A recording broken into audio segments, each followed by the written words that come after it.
আসসালামু আলাইকুম।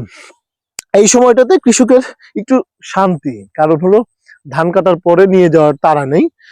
দেখতে পাচ্ছেন এই যে ধান কাটার পরে সব জমিতে রেখে গিয়েছে, ৩-৪ দিন এইভাবে জমিতে পড়ে থাকবে। জমিতে পড়ে থাকার পর এই ধানটা কিন্তু নিয়ে যাওয়া হবে আসলে মাড়াই করতে। ওই সময় আর এই ধানটা এক্সট্রা করে শুকানোর প্রয়োজন হবে না। তার দরুন হলো কৃষক বাসায় নিয়ে গিয়ে ধান ছাড়ানোর পরে যে শুকাইতে হয়, সেই ঝামেলাটা শেষ। যারা আসলে ধানটা রেখে দিবে, অনেকে কৃষক ধানের মতো রেখে দেয়, তারা সরাসরি রেখে দিতে পারবে। আর যারা সিদ্ধ করা কিংবা বিক্রি করে, সরাসরি সিদ্ধ কিংবা বিক্রি করতে পারবে। এই জন্য এই সময়টাতে কৃষক অনেকটা শান্তিতে কাজ করতে পারে।